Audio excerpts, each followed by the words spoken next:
Pregnant wife was left in labor. On the floor, Millionaire took Mistress to a gala instead. The night Clara felt her first contraction was supposed to be the most magical time of her life, a celebration of the new journey she and her husband, Andrew Sullivan, were about to embark on. Instead, it became a nightmare she would never forget. Andrew, a self-made millionaire with powerful connections, had a major fundraising gala to attend that same evening. But it wasn't Clara he took as his date, it was his secret mistress, the charming and ambitious Tatiana Flores. As Clara lay crumpled on the floor in unimaginable pain, her calls went unanswered, and a single decision changed their lives forever. Clara Sullivan had expected many things out of marriage, love, companionship, and the promise of a stable future. She never imagined she would find herself alone on her living room floor, doubling over with contractions, desperately trying to reach her husband. The faint hum of the air conditioner was her only solace. Andrew, she knew, was across town at the most prestigious gala of the year. The black tie event, held at the opulent Crown Regency Hotel, was the talk of every society column. Andrew, as he always did, was soaking up the spotlight. While she strained to dial his number on her phone, Clara's mind drifted to the life they once shared. They had met in college, two bright sparks in a sea of ambition. Back then, Andrew was soft-spoken, almost shy, but with a keen intellect that sparked interest in the halls of Harvard Business School. Clara was a gifted pianist, performing in recitals that welcomed the likes of renowned composers and even the occasional celebrity sponsor. They fell in love in a swirl of youthful optimism. Before Andrew discovered power, he always made her feel cherished. Tonight, that gentleman felt like a stranger. Clara's thoughts wandered deeper, back to the day Andrew proposed. It was on a secluded beach in the Bahamas, under the golden-pink twilight sky. He was shaking nervously, despite his usual confidence. He spoke of a future built on honesty, family, and unwavering support. When she said yes, tears of joy streamed down both their faces. His golden brown hair caught the last rays of sun, and she thought she saw an angel in his smile. Over the years, Andrew's world changed rapidly. He ventured into tech entrepreneurship, founding a startup that specialized in advanced security software. Long days in a cramped office turned into late nights entertaining venture capitalists. Andrew's phone buzzed ceaselessly with calls, updates, and new deals. And, eventually, success found him in a monumental way. An investor introduced him to major players in Silicon Valley, one of whom was rumored to be Bill Gates himself. Suddenly, Andrew's net worth soared. The media labeled him a tech wonderkind, and their simple life became a whirlwind of galas, corporate board meetings, and interviews. As Andrew's influence expanded, subtle changes crept into their marriage. He started traveling more often, attending exclusive events without inviting Clara. The time he once spent cherishing quiet dinners was replaced by phone calls and business negotiations at the table. She tried to adjust, supporting him as best she could, telling herself that the distance was temporary. He was building their future after all, yet cracks began to show. Gifts replaced genuine conversation. Invitations to charity events were extended to Clara only at the last minute, sometimes not at all. She felt more like an accessory than a partner. On nights when she begged for them to talk, Andrew assured her that he was working hard for the family. When Clara discovered she was pregnant, she hoped the baby would mend the growing rift. Andrew's initial reaction thrilled her. He swept her into his arms, tears in his eyes, promising a better balance between work and home. And for a while, it seemed to work. He accompanied her to a few doctor's appointments, made appearances at prenatal classes, though he often seemed distracted by his phone. She convinced herself that this was simply the life of a millionaire. Her happiness overshadowed her doubts.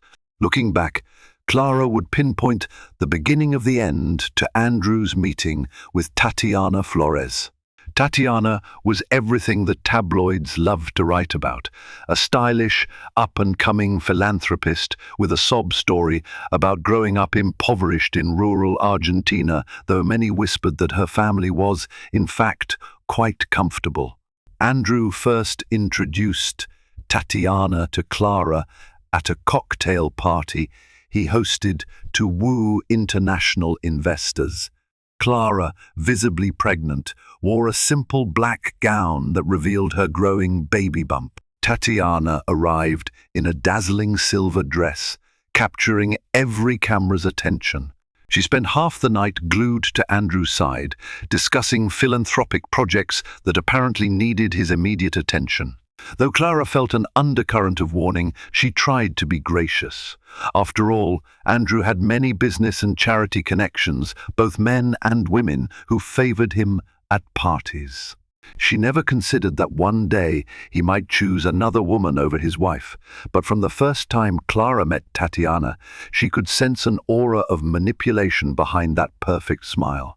Yet, whenever she voiced concern, Andrew waved it off as jealousy or pregnancy hormones. As the months rolled on, Andrew's interactions with Tatiana became more frequent. Clara noticed calls coming in late at night, text messages that Andrew dismissed with quick swipes, and secretive lunches that stretched for hours. If she confronted him, he responded with curt dismissals. "She's just a philanthropist seeking advice, Clara. Don't make this into a big deal." Soon after, Clara discovered a questionable credit card charge for a high-end jewelry boutique in Manhattan, a place she had never received any gifts from. Andrew claimed it was for an investor's wife, but Clara's heart felt heavy with doubt. She recognized the boutique name from a magazine feature on Tatiana's favorite designers.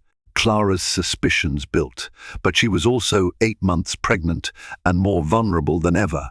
She wanted to believe that Andrew, the man she'd loved for so long, was still capable of loyalty. Caught between her yearning for security and her rising fear that she was losing him, she kept silent. One afternoon, barely 2 weeks before her due date, Andrew mentioned an upcoming fundraiser. "It's a big deal," he said, standing in the doorway, fiddling with his cufflinks. "The press, the donors, everyone will be there. I've been working on the highlight speech for weeks." Clara recalled how he always used to share these details with her, drafting speeches by her side, valuing her input. Now, he only told her in passing. She forced a supportive smile. "You want me to go with you?" she asked softly. Andrew paused, eyes drifting to her swollen belly. "I'm not sure it would be comfortable for you to stand around in your condition," he replied. "Besides, you've been saying you need rest." She swallowed the sting in her throat. "If you think that's best," she said, turning her face away, hoping to hide the hurt. She wondered if there was another reason he didn't want her there. By the time the gala night arrived, Clara felt a deep heaviness in her heart that had little to do with her pregnancy. Andrew had already left the house hours earlier, under the pretext of meeting sponsors for a pre-event dinner. She tried distracting herself by reading, but her mind was a storm of anxiety. The baby was due soon, and she prayed that this night would just pass quietly. But fate had a different plan. Not long after sunset, her lower back began to cramp. At first, she dismissed it as the usual pregnancy discomfort. However, within an hour, the pain escalated into sharp contractions that shot through her abdomen. Fear clutched at her heart. She carefully got up, wobbling to the bedroom, trying to breathe through the pain. It wouldn't stop. She needed Andrew, needed him desperately. Hands trembling, she dialed his number. No answer. He might be on stage giving his speech, she reasoned. Or maybe he simply didn't hear his phone over the music. As contractions spread across her belly, Clara let out a muffled scream. At the Crown Regency, Andrew was indeed busy, but not with philanthropic duties. Cameras flashed as he escorted Tatiana into the grand ballroom, ignoring the flurry of missed calls on his phone. Arm in arm, they paraded down the red carpet. The headlines the next day would read, Millionaire Andrew Sullivan arrives at Gala with stunning companion Tatiana, Flores' wife's whereabouts unknown. Inside the lavish event, a jazz band serenaded the elite crowd. Shimmering chandeliers reflected on floors, polished to a mirror sheen. Andrew toasted with wealthy donors and corporate giants discussing deals, expansions, and the next big philanthropic project. Tatiana clung to him, leaning in with suggestive glances and well-placed compliments. Some observed their chemistry with amusement, others with gossiping tongues. A few whispered that Andrew's wife was heavily pregnant. What was she doing home alone? But no one had the courage or perhaps the decency to question the new power couple of high society. Meanwhile, back at the Sullivan estate, Clara collapsed onto the living room floor. A particularly strong contraction seized her, causing her to drop her phone. Pain radiated through her entire body, and she let out another scream. She tried to catch her breath. A sense of dread settled in. What if Andrew never picked up? What if something went wrong and she couldn't get to the hospital in time? The once luxurious marble floor felt cold against her cheek. She shut her eyes, tears streaming, praying for relief or rescue. Finally, summoning her last ounce of strength, she reached for her phone again. This time, she called her neighbor and close friend, Elena Parker.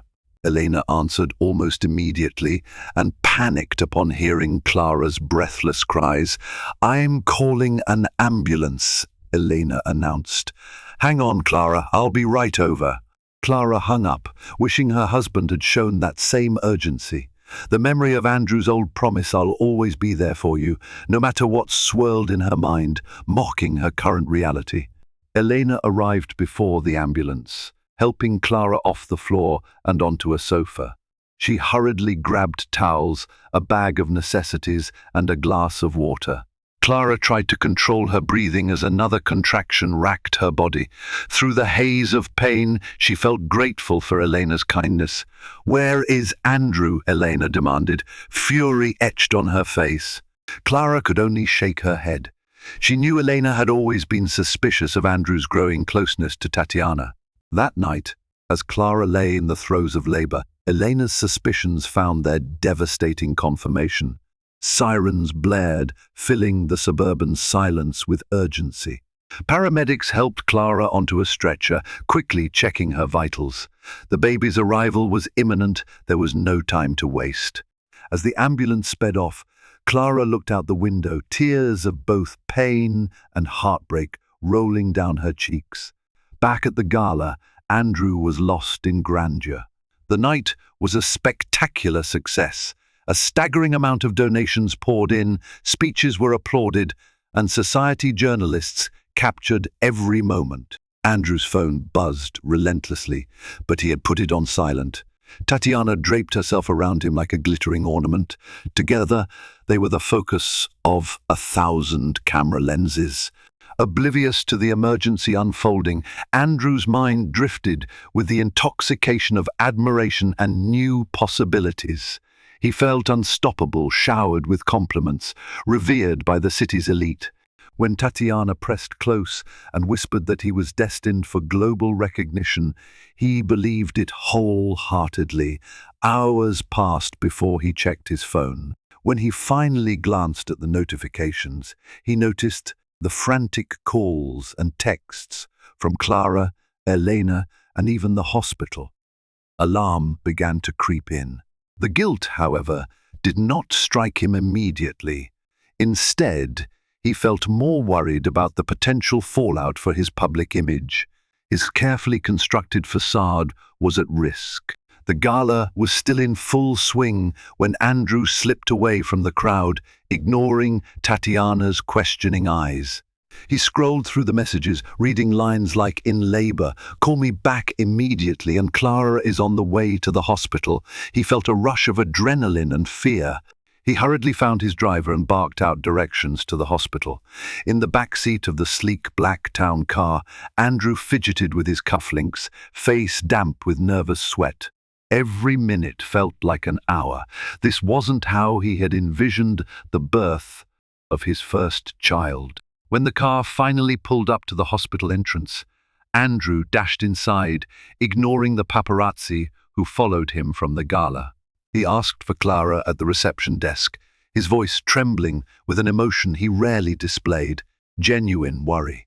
Andrew found Clara in a private maternity suite, provided thanks to his money and influence. The sight before him was both miraculous and heartbreaking. Clara lay in bed, pale and exhausted, her eyes red from tears. In her arms rested a tiny, wrinkled baby boy. The hush of the room contrasted painfully with the glamour of the gala he had just left. For a moment, Andrew forgot everything: Tatiana, the cameras, the scandal. He walked slowly toward his wife, the heels of his polished shoes echoing on the sterile tile. Clara looked up, her eyes reflecting hurt more profound than words could convey.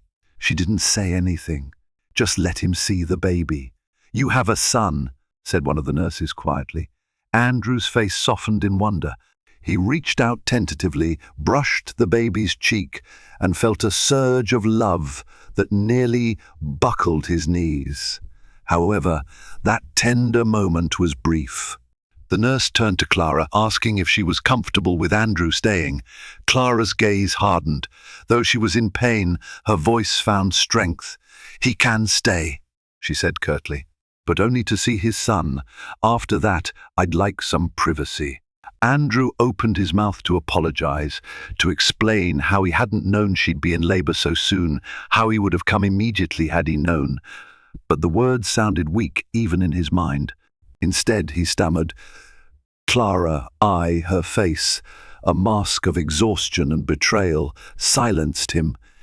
She turned her head away, refusing to meet his eyes. The news broke by morning.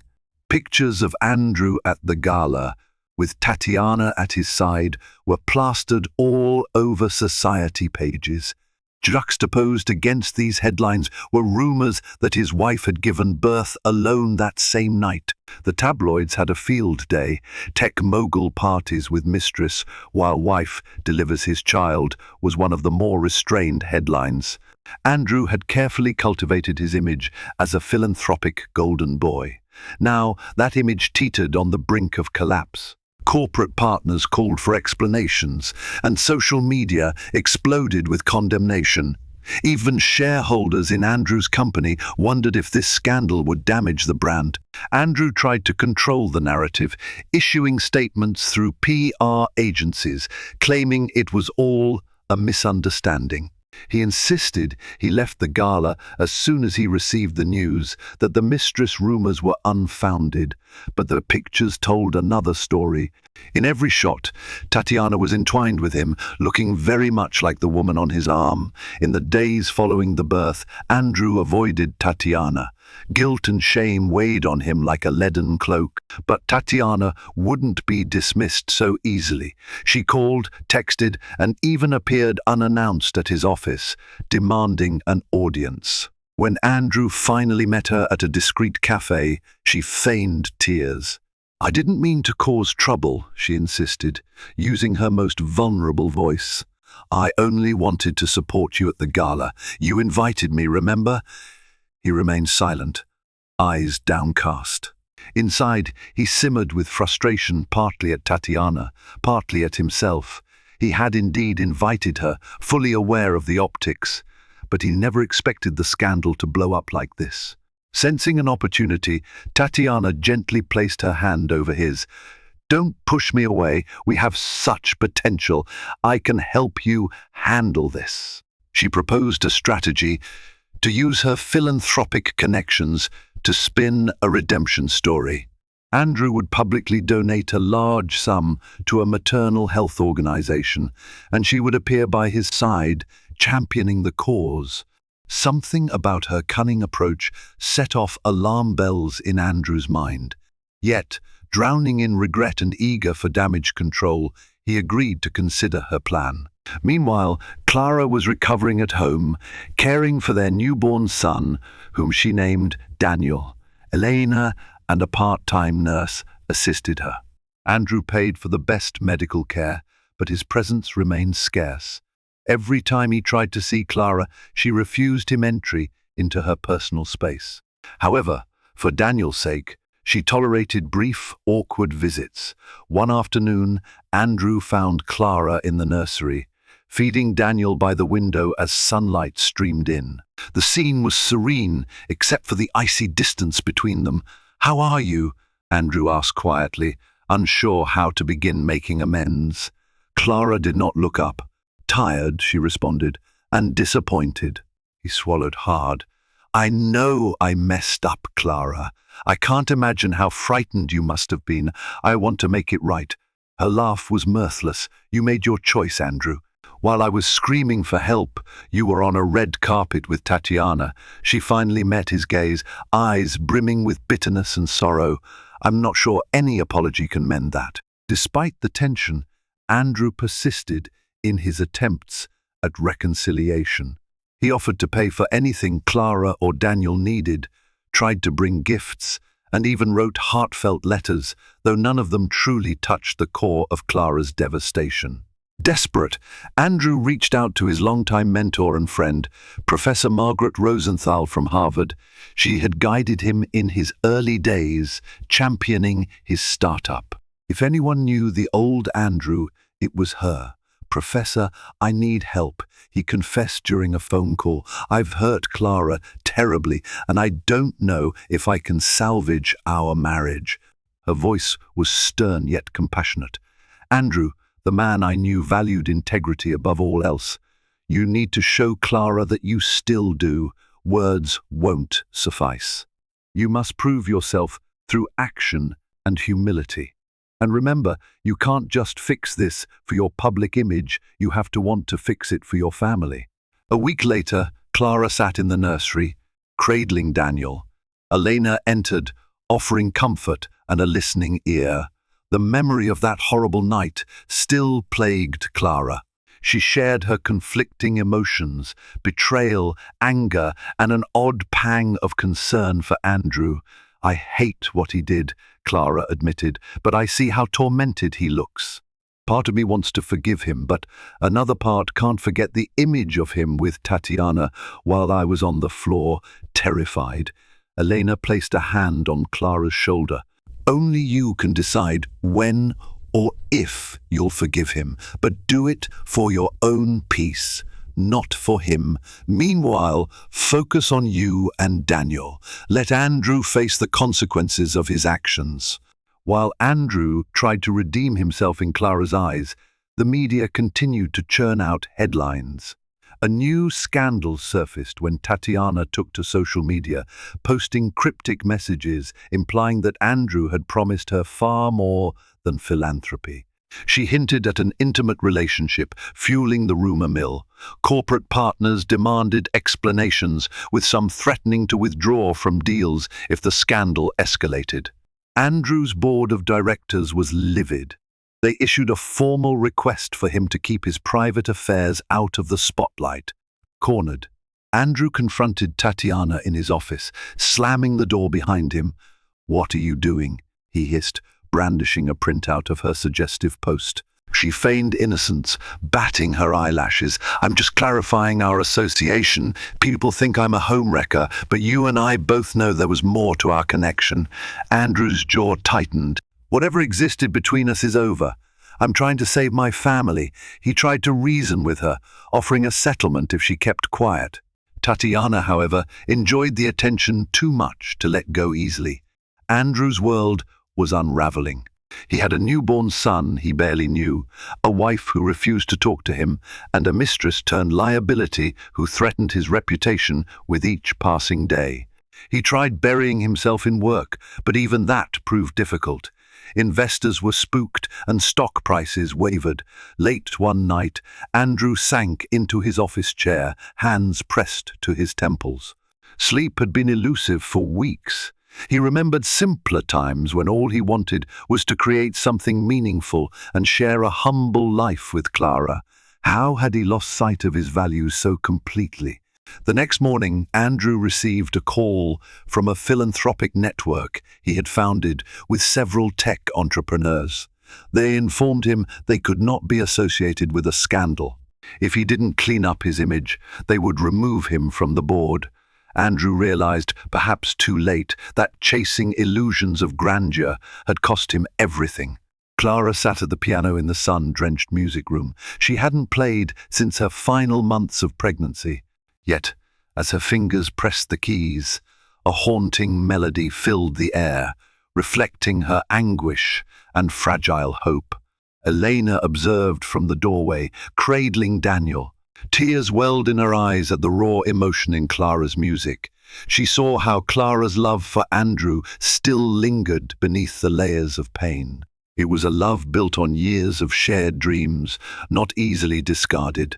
After the last note rang out, Clara stayed seated, letting the silence wash over her. She could no longer deny her heartache. The man she once knew was buried beneath the wreckage of scandal and ambition. But was there a chance he could be redeemed? Taking Professor Rosenthal's advice to heart, Andrew decided to approach Clara with genuine humility.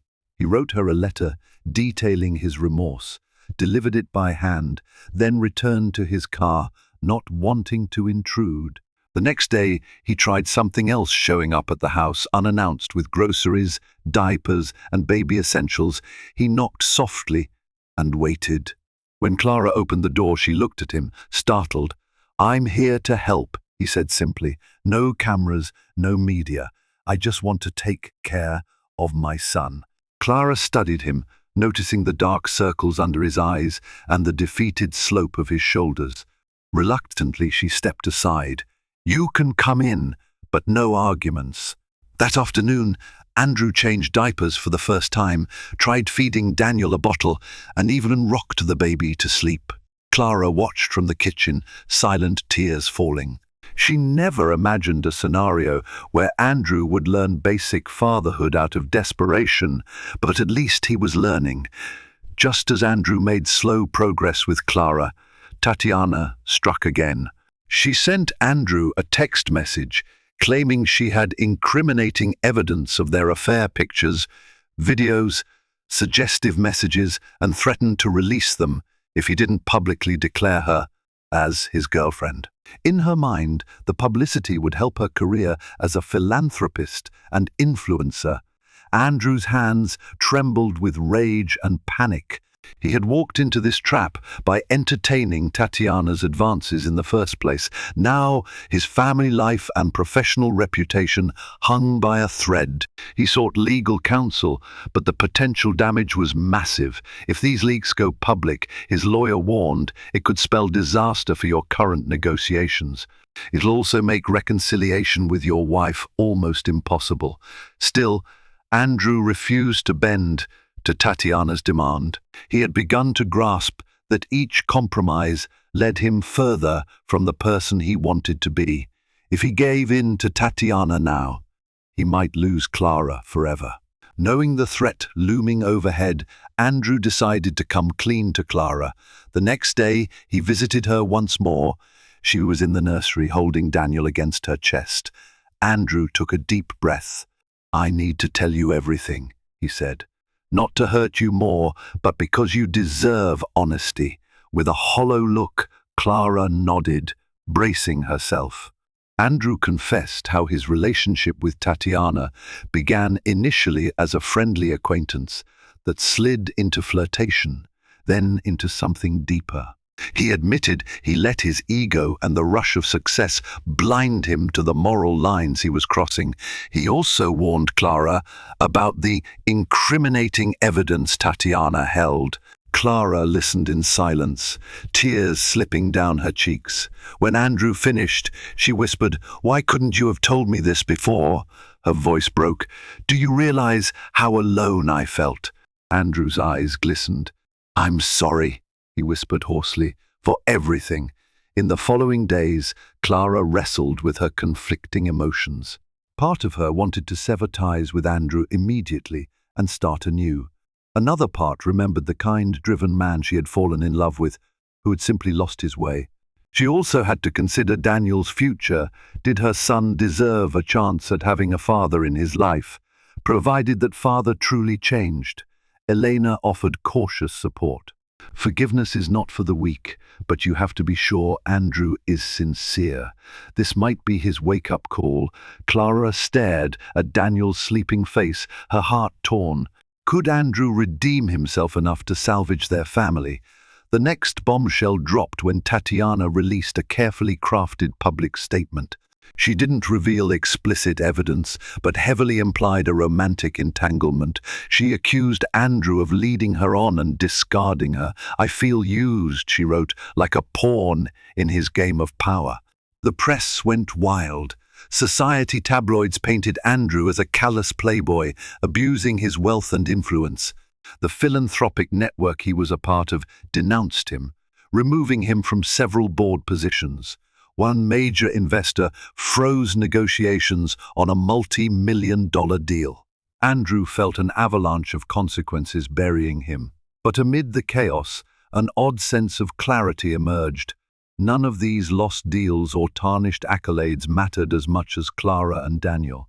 Paparazzi camped outside the Sullivan estate, hoping for a shot of Clara or a statement from Andrew. Sheltered inside, Clara shielded her newborn from the media frenzy. She found it cruelly ironic that after being ignored for so long, she was now the center of unwanted attention. Andrew, meanwhile, faced his board of directors. They threatened to remove him as CEO if he didn't handle the scandal effectively. He sat in the conference room, dark rings under his eyes, feeling the weight of every mistake he'd made. "We invested in a leader who would elevate this company," one member said sternly. "Your personal drama is dragging us all down." Andrew had two options: step down temporarily to focus on personal issues, or fight tooth and nail to keep his position while the scandal raged. After much deliberation, he announced he would take a leave of absence, naming a trusted coup as interim CEO. It was an admission of defeat and a first step toward genuine accountability. In the midst of this turmoil, Andrew received a surprise visit from Professor Rosenthal. He had confided in her, and she decided to see him in person to offer counsel. She sat with him in his living room, the grand space feeling cold and impersonal.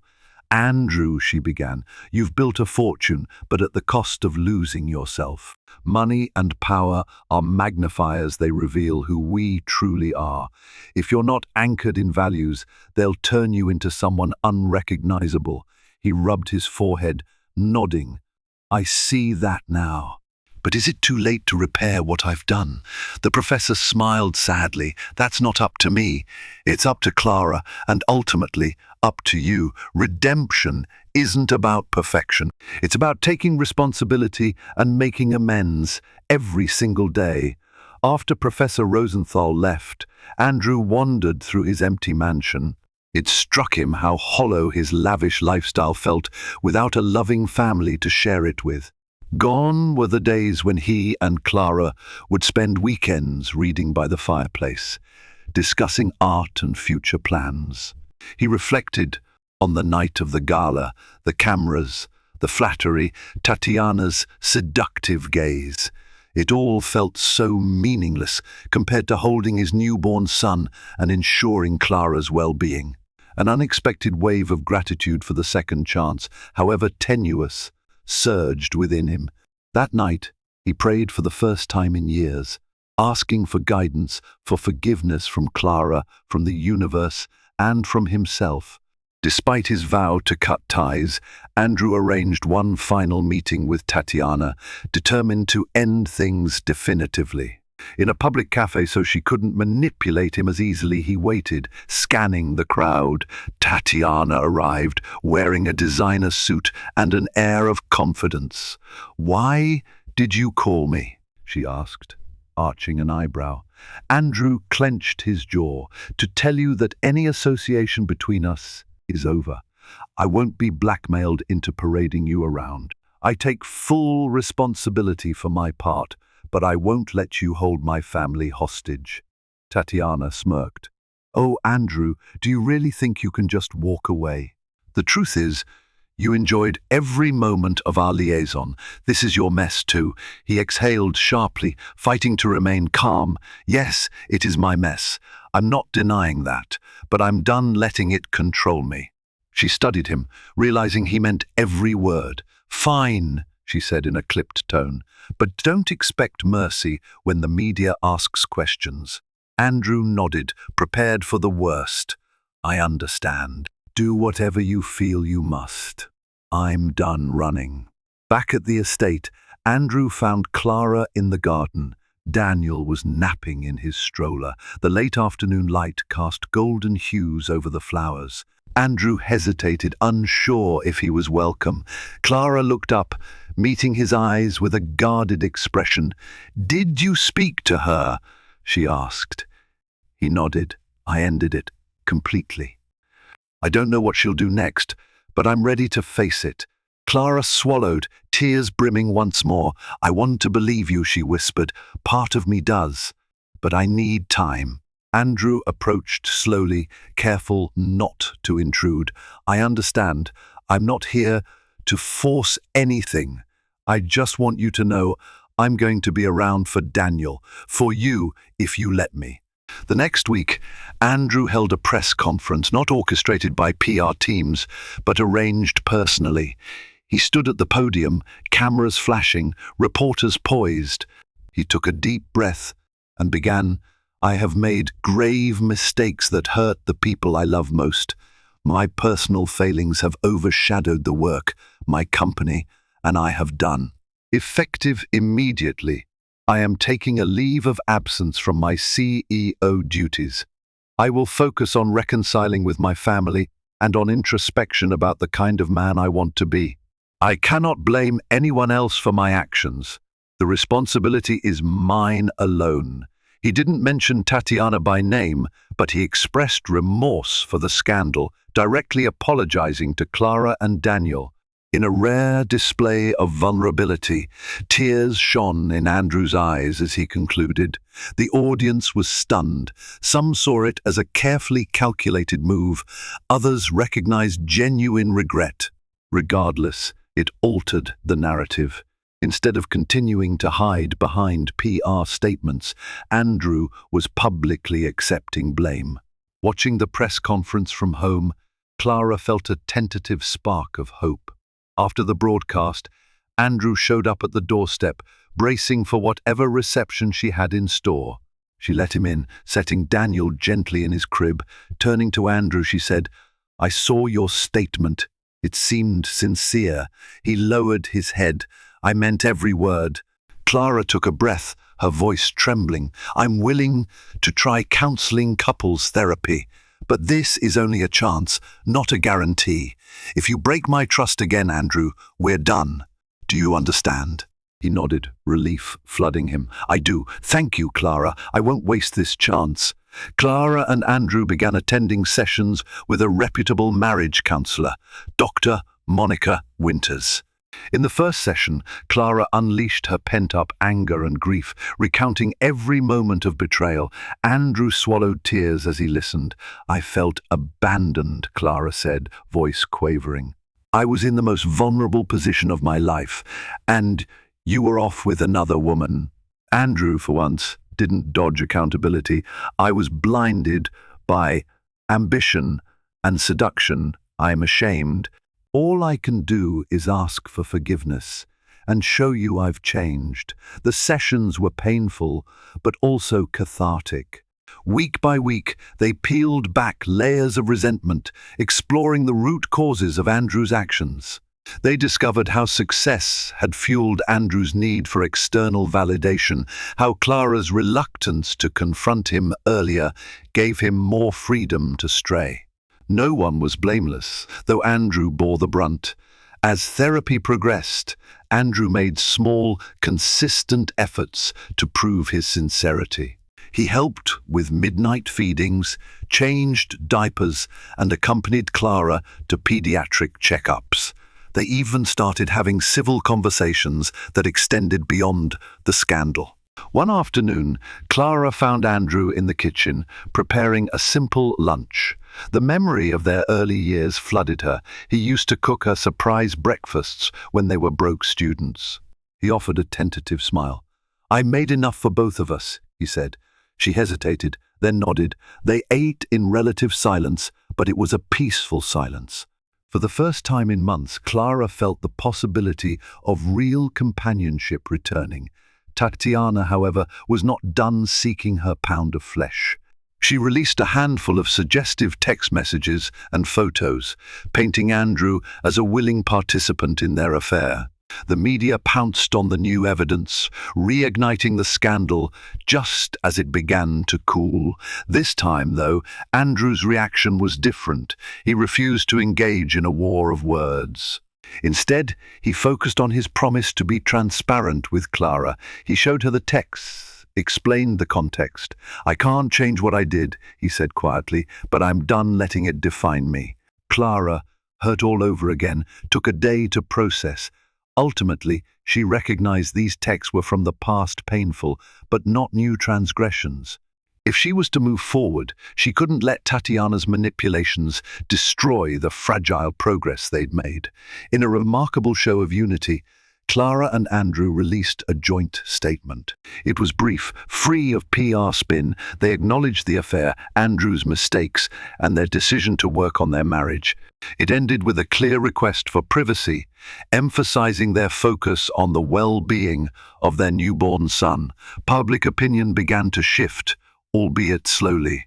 Some commended Clara for her strength. Others criticized her for foolishly taking him back. Andrew's reputation remained tarnished, but a few voices emerged in his defense, praising his humility and transparency. Andrew's parents, who had stayed conspicuously silent during the ordeal, finally visited.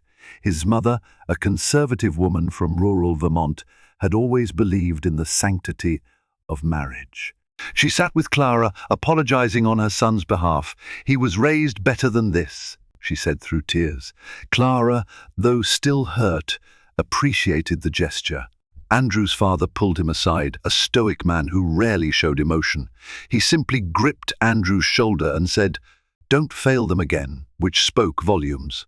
Over time, Clara and Andrew resumed small family routines. Sunday mornings found them taking Daniel for walks in the park. Evenings, they sometimes cooked together. Through counseling and mutual effort, they rediscovered aspects of their old bond. Andrew learned to put his phone away, focusing on genuine conversation. Clara opened up about her fears and needs, setting boundaries for trust. The journey was far from smooth. Arguments erupted at times, especially when tabloids tried stirring new controversies. But each time, Andrew confronted problems directly rather than retreating or blaming others. Slowly, he was unlearning the damaging habits that had led to this nightmare. Months passed, and Daniel's first birthday approached. By then, Andrew's board had invited him back as CEO, impressed by his personal growth and the loyalty he'd earned from employees. The company needed strong leadership, and Andrew had proven that adversity could teach humility. Yet, Andrew hesitated. Did he truly want to return to the same corporate grind that had contributed to his downfall? Was it worth risking the fragile harmony he was building with Clara and Daniel? In a private moment, Andrew confided in Clara. "I'm torn," he admitted. "My passion for the company is still there, but I don't want to lose sight of what's truly important again." Clara studied him, remembering how lonely she had felt when his ambition overshadowed their relationship. "If you go back, set boundaries," she advised. "Don't let it consume you. We can support each other in this new chapter, as long as we remain honest and prioritize our family." In a final twist of fate, Tatiana suddenly disappeared from the public eye. Rumors swirled that she'd moved overseas, seeking new conquests.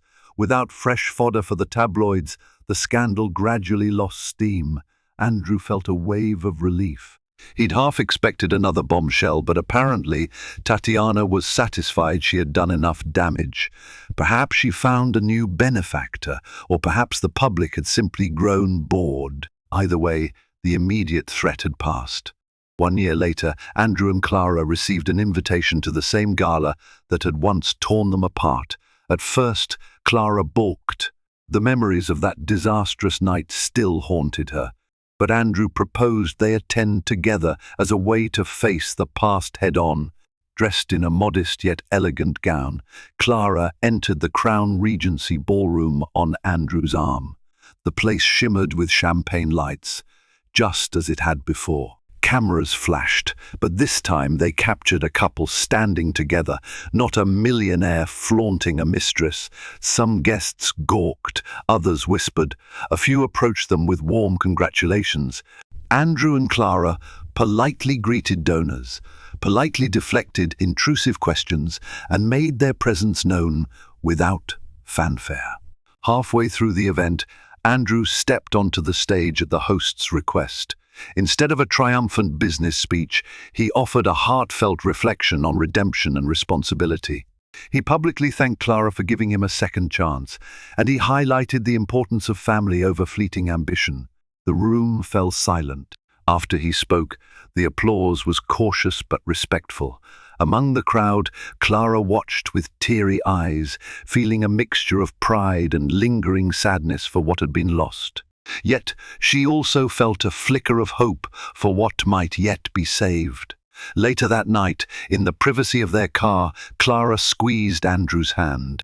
"I never thought I'd set foot in that ballroom again," she admitted, her voice quivering. Andrew kissed her knuckles gently. "I'm sorry it took losing everything to realize how much you and Daniel mean to me." She nodded, her throat tight with emotion. "We have a long road ahead, but maybe we can walk it together this time." In the coming months, Andrew restructured his company to delegate more responsibilities, allowing him to spend quality time with Clara and Daniel. He frequently worked from home, enabling him to take part in Daniel's day-to-day milestones. Clara pursued her passion for music again, performing in intimate recitals, sometimes dedicating songs to the journey of healing. They continued their counseling sessions, no longer out of crisis management, but as a means to strengthen their bond. Each day brought its share of challenges, flare-ups of old insecurities, triggers from the past. But they faced these issues openly, drawing closer rather than drifting apart. Daniel's second birthday approached, and Clara planned a small family gathering. Unlike the lavish parties Andrew once favored, this celebration focused on simplicity and genuine connection. Andrew invited close friends, including Elena, who had been there the night of Clara's labor. He also invited Professor Rosenthal, who accepted gladly. As Daniel toddled around, giggling at the balloons and cake, Andrew felt overwhelming gratitude. In a quiet moment, Andrew pulled Clara aside. "I want to renew our vows," he said softly, tears in his eyes. "Not now, not tomorrow, but when you're ready. I want to stand before you and promise to be the man you deserved all along." Clara's heart pounded. The idea of renewing vows was both exhilarating and terrifying. She thought back to the disillusionment she'd felt, the heartbreak of hearing that Andrew had chosen someone else in her moment of greatest need. Could she truly stand before him again, risking that kind of pain? Yet she also recognized how far they had come. Andrew's humility was not an act. Day by day, he was proving that he valued her and Daniel above all else. For the first time since the scandal, she felt genuine hope that he had changed for good. She agreed, her voice trembling with emotion. "When the time is right, I'll say yes." Unbeknownst to Clara, Andrew began writing letters to Daniel, to be given to him when he was old enough to understand. In these letters, Andrew confessed his flaws, his downfall, and the lessons learned about integrity, love, and fatherhood. He hoped that Daniel would see the arc of his life, a cautionary tale about the perils of ambition unmoored by principle. In one letter, Andrew wrote, "I failed your mother in ways I can't fully convey, but she taught me forgiveness and the power of second chances. I vow to teach you better, to show you the importance of loyalty and respect." Each letter ended with Andrew expressing his unwavering commitment to being the best father he could be. Several charities that once distanced themselves from Andrew began to approach him again. They were impressed by his personal redemption story and his unwavering support for Clara's new philanthropic initiative, a foundation that supported single mothers and mothers in crisis situations. Clara had started the foundation in response to her harrowing experience, wanting to ensure no woman had to face labor alone and helpless.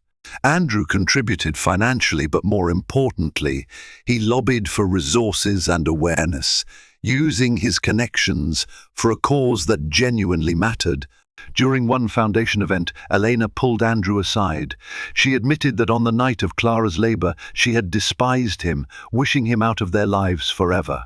"I couldn't bear to see Clara suffer," she whispered, "but I see the work you're putting in now. I see the change."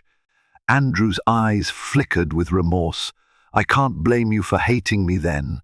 I was blinded by greed, by ego." Elena squeezed his shoulder. "People can change, Andrew. Just don't ever give Clara a reason to regret giving you this second chance." Over the next year, Clara and Andrew worked on building a healthier dynamic, taking the vow renewal off the back burner. As trust grew, the ghost of Tatiana and the Gala scandal began to fade. Occasionally, online tabloids tried to resurrect the story, but it no longer held the same shock value. Andrew's step back from the CEO role turned out to be beneficial for the company. With fresh leadership at the helm, profits stabilized, and Andrew, now serving as a strategic advisor, was free to focus on philanthropic initiatives alongside Clara. It was a balanced life, one that nurtured rather than consumed him. Finally, 3 years after that disastrous gala, Clara felt ready. She and Andrew chose a small chapel near the sea for their vow renewal ceremony. Only a handful of close friends and family were invited. No paparazzi, no media. It was an intimate affair, as they had always wanted.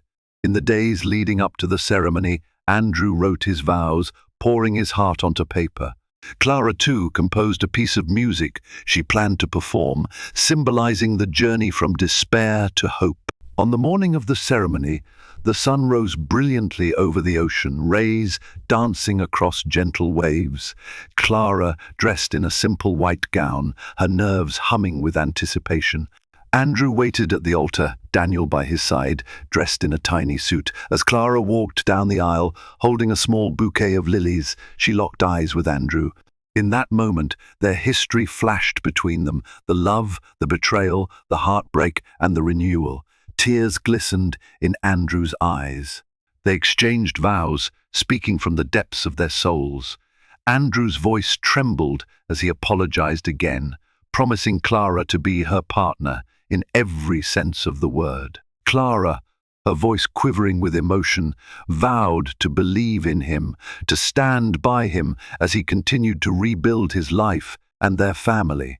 Daniel, too young to understand the gravity of the moment, clung to his parents' legs, offering a beacon of innocence and promise for the future.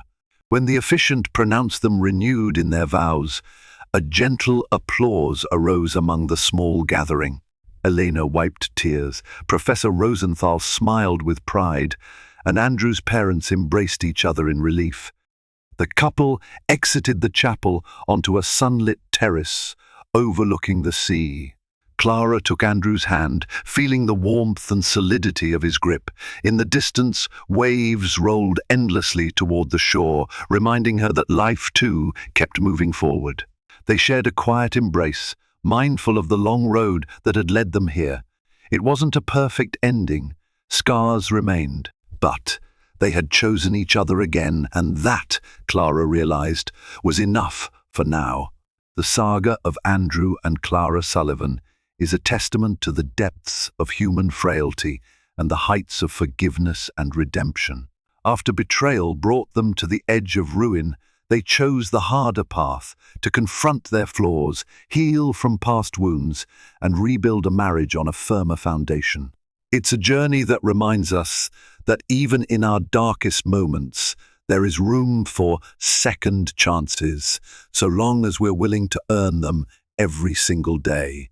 If this story moved you, be sure to like this video, share it with someone who might find hope in its lessons, and subscribe to our channel for more powerful, real-life inspired drama stories.